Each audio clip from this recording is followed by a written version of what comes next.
Em outubro de 2016, a Câmara Municipal de Évora quis evocar a memória das vítimas da Inquisição, com um memorial e uma exposição no Museu de Évora. Foi aqui que a Inquisição iniciou o seu longo percurso de quase 300 anos em Portugal. Cerca de 88% dos processos no tribunal desta cidade eram referentes a judaísmo. Os arredores de Évora, mas também Beja, Estremoz e Montemor, forneciam as vítimas. Não eram grupos de turistas que então se juntavam na Praça do Giraldo, mas multidões para assistir aos autos de fé que a Inquisição realizava.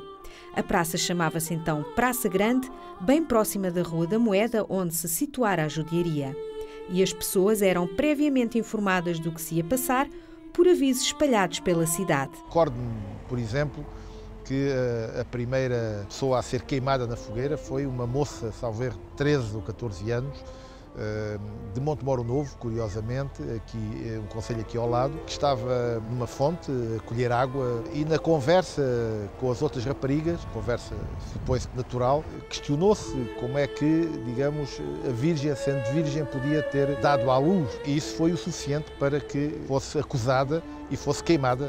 Foi a primeira vítima da Inquisição aqui em Évora. Quisemos evocar os 480 anos, uma data redonda, mas os 480 anos da instituição da Inquisição em Évora e em Portugal, e dessa forma assinalar, por um lado, as vítimas da Inquisição e, por outro lado, chamar a atenção para as intolerâncias, porque, infelizmente, ainda hoje temos problemas graves de intolerância, não apenas religiosa, também de outro tipo, que, enfim, todos os dias nos entram pela casa adentro nos telejornais. Em 1536, a corte estava em Évora e, por isso mesmo, aqui foi publicada a bula de Dom João III a dar início a este tribunal.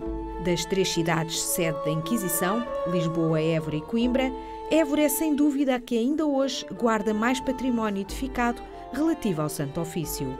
Quanto à documentação, a exposição mostra o valioso espólio da Biblioteca Pública e do Museu de Évora. O grupo de cidadãos da cidade lembrou-se que eram os 480 anos da criação do Tribunal em Portugal e contactou o CIDEUS, que é um centro de investigação aqui da Universidade, e uma série de outras entidades a propor que se fizesse uma exposição. Évora terá processado cerca de 14 mil indivíduos, a maioria, na casa dos 80 e muitos por cento, foram casos de judaísmo.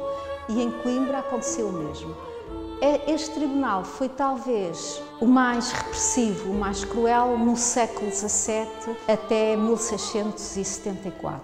No século XVII é impressionante, nem a Guerra da Restauração, nem a ocupação de Évora, nada faz parar o tribunal. E incidiu sobretudo sobre grupos de artesãos e de mercadores. Feito em damasco de seda, carregado de bordados e aplicações em fio metálico de ouro e prata, o estandarte da Inquisição de Évora foi usado até 1821, data do fim da Inquisição. Este estandarte tem 4 metros de altura e 2,20 metros aproximadamente de largura. Estes medalhões centrais, pensa-se que farão parte de um estandarte que terá sido usado no auto de fé em 1623 na Praça Central de Évora. Esta cartela que o envolve e o próprio damasco e, portanto, todo o conjunto, o galão que encima a peça, será já posterior do século XVIII. O peso das ornamentações, os fungos e o passar dos séculos danificaram o estandarte, que agora vai ser sujeito a restauro. A memória faz também das peças que possam ser menos agradáveis, mas na realidade o tê-las vivas é aquilo que nos permite recordar e pensar que não podemos voltar a cair no mesmo. Não é? Se no início havia bulas de perdão de confiscos, mais tarde, assim que a pessoa era presa, os bens eram imediatamente sequestrados, ficando sob tutela. Se a pessoa era condenada, os bens seriam confiscados. O fisco revertia, na teoria, para a coroa e não diretamente para a Inquisição, embora a Inquisição fosse muito hábil a arranjar subterfúgios para dizer que necessitava dessas verbas. A Inquisição registou cuidadosamente os custos do primeiro auto de fé em Évora, na década de 1540, na Praça do Giraldo. Ter um nome numa lista de auto da fé era dramático, não só para o próprio como para os descendentes. A sociedade dos séculos XVI e sobretudo XVII e boa parte do XVIII é muito apegada à questão da limpeza de sangue. Só a partir do início do século XVII é que estas listas começam a ser impressas. O auto da fé era um espetáculo na sociedade da época, consumido como um espetáculo, por mais que isso, hoje, cidadãos do século XXI, nos cause inquietações. Naquela altura, este espetáculo tinha um guião, que era precisamente a lista de algo. Eram impressas em grande número, aos milhares, há contas e indicativos sobre os gastos feitos sobre isso. As listas dos autos revelam um guião cuidadoso, ordenando homens por um lado, mulheres por outro e ainda por acusação. Numa coluna, a ordem do preso. Em segundo lugar, a idade. Depois, uma descrição de quem era a pessoa, de onde era, que delito fez. E na coluna mais à direita tem a pena. Se eu tenho que destacar uma peça, eu destacaria as bolsas, as duas bolsas do Santo Ofício que se encontram no Museu de Évora. Têm escrito da Inquisição de Évora. Porquê? Porque os três tribunais comunicavam entre si e comunicavam muito com o Conselho Geral, que estava sediado em Lisboa. Mensageiros da Inquisição levavam correspondência, valores e dinheiro entre os tribunais, nestas bolsas com 2 fechos e ainda lacradas. Os caminhos eram inseguros e os assaltos frequentes.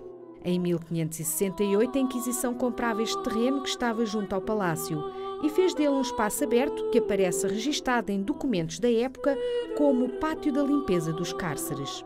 Em 2008, uma obra com acompanhamento arqueológico neste local revelou imediatamente uma série de ossadas humanas.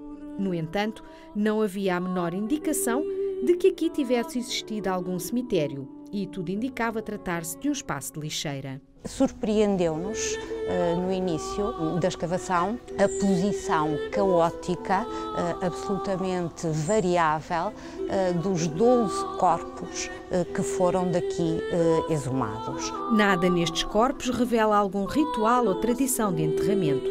Parecem ter sido apenas atirados e foi isso que espantou os investigadores. Dos 12 escavados, sabe-se que 3 eram homens, 9 eram mulheres, em nenhum dos casos eram adultos jovens, portanto teriam todos mais de 30 anos. Alguns desses 12 eram mesmo idosos e não foi possível verificar a presença de lesões associáveis a maus tratos que sabemos de fontes documentais existirem na época. Se os presos morriam no cárcere, mas já em arrependimento, a família poderia vir buscar os corpos para um enterro dentro da igreja. Se morriam convictos da fé judaica, os ossos seriam queimados no auto de fé. Os que morriam antes do processo chegar ao fim causavam uma situação incómoda à Inquisição.